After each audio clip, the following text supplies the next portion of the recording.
o man be blow master so 7 brothers son and so ye den e wo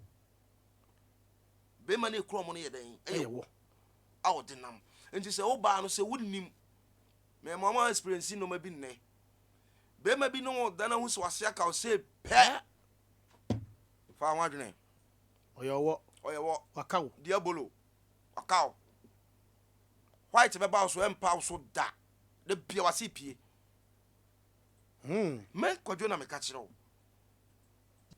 ya mani bi wo kra mani bi wo ha ye nyan ma bi wo kra be ma bi wo ne ne kon nam a one ne akodam no ba ne be ma ne duru yam ba ne be ma ne duru dam a ba ne yam timi ye den ehye no but asodre nti o kra ne wo kasa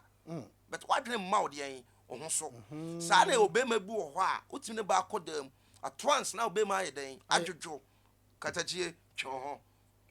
manenko ngo kasa wan hwe ya achene bere ne apamile bebre gumase no mo denam to ma na egu o mase no Sakawa fo no se o maso wo anya ma mema nkwa na ye Sakawa wo maso wo ma be nana na mo akora mpo no ye oba ne be ma wo na nipa enji young boys na mo so ma ba ye pe sugar mami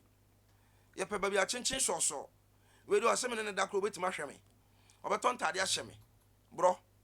enche o ma mo ko enche wa kurase na wafu adodo tum ye dwene ho aye nti ase ba no the moment ono wo da no ska no de ma no wade a wonya afiri mu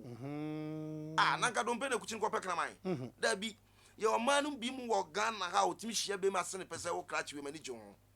me pew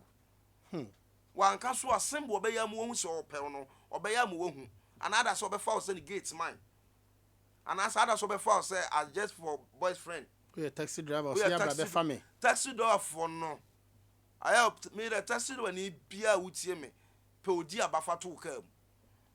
odi aba ya e best na okoto so a hwe se o maba na owo ho no a oton no enyima wo uyi odi aba na woso no woso na be woso e woso a eye enwoso a awu mento ma na bi wo na wabu ne nsa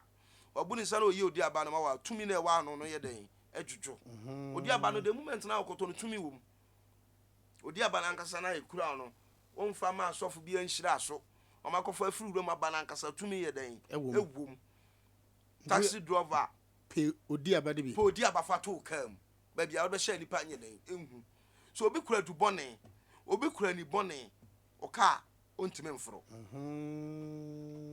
yetimi hye accident last week I meba ka me fro ye do ba ni me hwe ni sei na me sere o se bla de me so ka nipa me nsa na tie akire no nipa me nsa na tie akire no obetima twika ne patu atwi gas na wonya kapre o passenger fo gum dada e na ade o nam nti obi hye obonto otimi se ka na ye den aye ma enti nipa hunsuo no ade Sakawa fo no de den eye no eye sacrifice ye de gina bo afode ye so what you say nipa ankasa ye special ahonhom no mani breye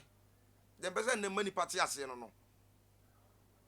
forces no mo wi ase no mani ye den ebreye mani bri nipa omani nyankopon kra na nkade ntina bronsam ni nyankopon di nkomo ko se ade ntina wabo ono abo no uja na wabo nipa se ni subande yen ene ne seso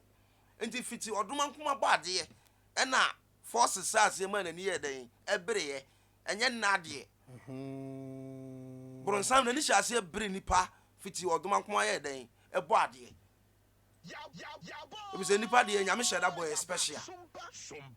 nti anytime bia spirit bia o mfiri nyankopon hu a na ne bu aye den afu ebi se sunsuma ati wo mu no agrada adwasi dua mu owura ma ya hwe ehye no epa adua nim na agrada adwasi nipa nim a edwa ne mu ana tumi anyame de wura nipa mu ye den eso be nipa hu tumi anyame de wura yi mu